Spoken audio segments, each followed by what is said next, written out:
Troisième et dernière partie de l'Africa Newsroom et nous sommes toujours en compagnie de notre invité Wikibal Koumaba et de nos éditorialistes Samuel Gembok et Daouda Tall. L'actualité économique à présent, pour la première fois depuis 2004, le Nigeria est au bord de la récession. Son économie s'est contractée d'environ 0,4% au premier trimestre 2016 et en cas de contraction pour le trimestre en cours, le pays entrera officiellement en phase de récession économique. Les détails avec Birama Saonera. Au Nigeria, la situation économique au premier trimestre 2016 n'est pas reluisante. Le produit intérieur brut de la première puissance économique africaine s'est contracté de 0,36% entre le 1er janvier et le 30 mars 2016, contre une croissance de 2,11% durant le dernier trimestre 2015. Les analystes estiment que les chiffres enregistrés au premier trimestre représentent la pire performance de l'économie nigériane depuis les années 90. La chute des cours du pétrole qui a impacté directement l'économie nigériane de façon budgétaire d'abord parce qu'une grosse partie du budget du Nigeria sont adossés sur la ressource pétrolière et naturellement la chute des cours a impacté tout de suite la capacité d'intervention de l'État, donc sa capacité à investir et aussi à réguler notamment le marché. Autre facteur qui explique ces mauvais résultats, l'environnement macroéconomique, notamment la situation monétaire avec la dépréciation du naira, la monnaie locale. Ainsi, selon les données officielles publiées le 21 mai par le Bureau national de la statistique, l'inflation a atteint 13,7% en avril 2016, soit son plus haut niveau depuis 6 ans. L'institution monétaire au Nigeria aujourd'hui n'offre pas suffisamment de visibilité pour les investisseurs internationaux et n'offre pas suffisamment de stabilité pour sécuriser les investissements. Donc naturellement, le ralentissement de ces investissements impacte directement l'environnement macroéconomique et notamment la croissance. La dépréciation du naira par rapport au dollar constitue l'une des préoccupations des autorités nigérianes. Pour certains observateurs, l'économie nigériane passerait difficilement le cap de la croissance en 2016. Dans un communiqué publié le 31 mars, le FMI, Fonds monétaire international, a abaissé ses prévisions de croissance pour le Nigeria en 2016 à 2,3% contre 3,2% annoncé en février 2016. Samuel, cette performance du Nigeria est la preuve que le pays s'est progressivement intégré à l'économie mondiale au point d'en subir justement les conséquences lorsque les paramètres sont modifiés. Dans le reportage, on a souligné un facteur très important, décisif d'ailleurs pour l'économie nigériane, c'est la chute des prix du baril du pétrole. L'économie a été très fortement dépendante de cette ressource au cours des dernières années. Et donc, malheureusement, le processus de diversification de l'économie n'a pas pu arriver avant ce contre-choc pétrolier. Ce qu'il faut dire, c'est que l'économie nigériane va très mal en ce moment. Certains disent d'ailleurs que le Nigeria va demeurer le marché de l'Afrique et l'Afrique du Sud va demeurer le capital. Et cela veut parfois tout dire. On a vu au cours de ces derniers mois l'imposition des acteurs du secteur informel. Ce sont là des signaux qui montrent que l'économie va mal et que finalement l'activité économique aura du mal à reprendre retrouver ses lettres de noblesse. Et c'est à ce niveau-là qu'il faudra la claire participation de l'ensemble de la population et des acteurs économiques nationaux. Il va falloir que chacun puisse apporter sa pierre à l'édifice, chacun puisse faire des sacrifices pour soutenir la digue, même si la digue reste avec des trous très importants pour l'économie nationale. Alors, on l'a vu dans le reportage, il est probable, selon les observateurs d'Aouda, que le pays entre officiellement en récession d'ici quelques semaines. Quelles en seraient les conséquences pour les Nigériens ? Mais c'est une croissance négative. Et donc, quand on a une croissance négative, ça veut dire que d'une année sur l'autre, votre produit intérieur brut n'a pas augmenté. Elle a surtout régressé. Les conséquences, c'est moins d'argent dans les caisses de l'État en termes de finances publiques. Donc, le budget, en termes de recettes, est affecté. Alors, pour que l'État puisse répondre à sa mission régalienne, il faudrait, dans ce cas-là, emprunter, donc une dette qui augmente. Une dette qui augmente, ça veut dire aussi en service de la dette qui augmente, c'est-à-dire le nominal qui est remboursé plus les intérêts. Ça creuse davantage les finances publiques. Autre conséquence, c'est que l'inflation peut également augmenter.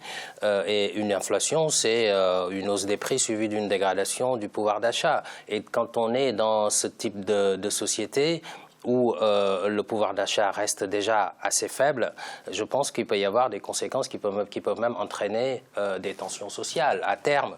Donc je pense que c'est quelque chose qu'il faut éviter. Maintenant, on parle aussi de dévaluation prochaine de la monnaie, le naira. Bon, la dépréciation vis-à-vis du dollar pose problème parce que le Nigeria, comme l'a rappelé Samuel, tire 90% de ses devises du pétrole. Et ce qui pose problème, donc, c'est moins d'argent pour l'État vu que le pétrole est indexé sur le dollar. Donc, à un moment donné, par contre, cette dépréciation peut être intéressante s'il y avait diversification parce que ça pousserait du coup les Nigérians à consommer local, ce qui n'est pas encore le cas. Et bon, on espère que ça va s'améliorer. Dans l'actualité économique également, le Gabon de retour sur le marché sous-régional des titres de la communauté économique et monétaire de l'Afrique centrale. Le gouvernement annonce l'émission prochaine d'un emprunt obligataire d'un montant de 98 milliards de francs CFA. Voyez ce sujet de la rédaction. Du 1er au 7 juin 2016, l'État gabonais lancera un emprunt obligataire de montant de 98 milliards de francs CFA sur le marché financier des États membres de la CEMAC, Communauté économique et monétaire de l'Afrique centrale. Cet appel public à l'épargne vise à réaliser différents projets d'aménagement urbain et des travaux d'infrastructure dans les villes de Libreville, Port-Gentil, Franceville, Oyem et Bitam. Depuis quelques années, le gouvernement gabonais s'investit dans l'amélioration de la qualité des infrastructures sur son réseau routier. Cet emprunt obligataire vise à participer au drainage des eaux pluviales, la construction des routes et la sécurisation des réseaux électriques et des télécommunications. Ces différents objectifs participent au plan stratégique Gabon émergent. Il existe certes d'autres mécanismes de financement du développement, mais pour notre part, nous pensons que le marché financier sous-régional est le meilleur outil pour l'État gabonais en ce qui concerne le financement du développement. Après, il y a les ressources propres, bien sûr, du gouvernement, mais le marché local offre la possibilité de se financer à moindre coût et de drainer l'épargne locale. C'est la troisième fois que le Gabon fait recours au marché financier de l'Afrique centrale dans le cadre de ses objectifs de développement. La première s'était déroulée de 2007 à 2013. Libreville avait levé 100 milliards de francs CFA, rémunérés à 5,5%. La seconde fois, en septembre 2015, rémunérés à 6% avec un taux de souscription évalué à plus de 105%. Pour cette nouvelle opération, le taux d'intérêt nominal est de 6,5% net par an et devrait attirer bon nombre d'investisseurs de la sous-région. Est-ce que c'est la solution? Nous disons que cette opération fait partie de la solution. Maintenant, il y a évidemment d'autres mécanismes à mettre en place, notamment une meilleure gestion des finances publiques qui permettra à l'État gabonais de mieux financer ses projets de développement. Il y a aussi le développement du secteur privé qui peut participer en attirant des investisseurs, à permettre à l'État gabonais de se faire des ressources, des recettes et pouvoir soutenir ses ambitions de développement. Le gouvernement gabonais a récemment opté pour une politique de diversification de son économie en dynamisant son système d'attraction des investisseurs. Le pays a pour ambition de devenir un hub économique d'importance en Afrique centrale. Il est désormais question de transformer la structure de l'économie nationale, notamment de passer d'une économie de rente pétrolière à une économie qui repose sur l'industrie et les services. Samuel, c'est la troisième fois depuis 2014 que l'État gabonais émet un emprunt obligataire. Quel est l'avantage de ce type d'opération ? L'avantage, c'est de pouvoir financer les projets de développement qui ont été identifiés. Je pense que quand ils lancent une telle opération, c'est parce qu'ils ont besoin de financement pour accélérer les travaux. Maintenant, la question qui se pose, c'est de savoir si effectivement ces fonds, cette opération va sérieusement contribuer à l'accélération des chantiers qui sont mis en place. Et je rappelais il y a un instant que c'est à ce niveau que le président ougandais Museveni a vu très rapidement la nécessité de construire des infrastructures. Ça fait près de 20 ans que dans ses négociations avec la Banque mondiale, il avait insisté, il a articulé sa négociation avec la Banque mondiale essentiellement sur les infrastructures, notamment des routes et des grandes routes. Et aujourd'hui, il mène son combat sur d'autres fronts. Or, aujourd'hui, face à la crise internationale, les pays qui n'ont pas su développer des infrastructures sont obligés d'abord de financer les projets de développement infrastructurel, mais en même temps diversifier leurs économies. Il faut donc trouver des moyens. Donc, comment répartir les fonds, comment répartir ces fonds qui vont être récoltés, là est la grande équation qu'il va falloir résoudre. Daouda, il y a tout de même des risques, notamment sur la dette. Oui, il y a des risques sur la dette, mais bon, je pense qu'à un moment donné, il n'y a pas le choix. Étant donné qu'il y a un plan stratégique Gabon émergent qui est en route, si les recettes du pétrole ont baissé, bien entendu, et donc, bon, pour éviter que le budget soit déséquilibré et qu'on ne puisse pas répondre à ses besoins, à tout ce qui avait été prévu comme projet dans le plan Gabon émergent, il faut bien entendu s'endetter. Maintenant, bon, pas trop quand même, mais bon, je pense également, moi, là, ce que je veux surtout dire à ce niveau-là, c'est qu'on peut s'endetter, émettre des obligations au profit de la population, plutôt qu'au profit que toujours des investisseurs internationaux. Parce que le coupon, il est rémunéré, d'après ce qu'on dit, comme on l'a entendu dans le reportage, à 6%, 6,5, c'est quand même intéressant. Moi, je souscrirais, même si c'est pour $1. Donc, il faut aussi que nos États puissent faire contribuer leur propre population en tout cas à la recherche de financement, parce que ça leur permet aussi de s'approprier ce à quoi va servir l'argent en termes de projets de développement. Je pense que ce sera intéressant de faire comme ça aussi.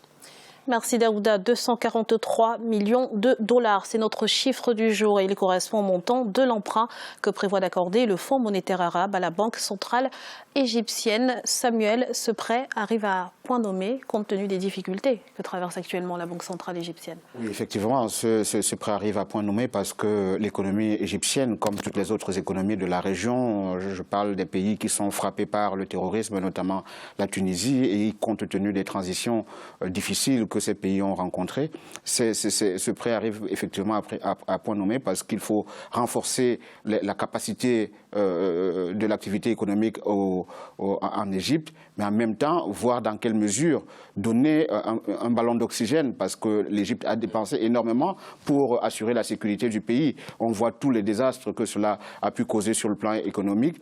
Maintenant, il faut utiliser cet argent. Je pense que les responsables, les dirigeants égyptiens sont beaucoup plus compétents, beaucoup plus avertis. Ils savent très bien ce qu'ils veulent. Ils veulent retrouver la place qui est la leur dans le concert des pays africains. Et en même temps, c'est un pays qui est à cheval entre l'Afrique et le Moyen-Orient, qui veut non seulement peser de son poids politique et diplomatique en Afrique, mais aussi dans la région moyen-orientale. Merci Samuel. C'est à présent la fin de cette émission. Celle de ce mercredi sera consacrée à la modernisation du port d'Abidjan. Monsieur Woutibal Koumaba, merci d'avoir été avec nous. Je rappelle que vous êtes avocat au barreau de Paris et consultant spécialisé en gestion des conflits. Tous les plaisirs étaient pour moi. Merci. Samuel, merci d'avoir été avec nous. Merci Graziella, bonsoir. Merci à vous Daouda. Merci Graziella, un plaisir de vous retrouver sur ce plateau. Bonsoir à toutes et à tous. Et merci à vous, chers téléspectateurs, de nous avoir suivis. À très vite pour une nouvelle édition de l'Africa Newsroom sur Africa 24.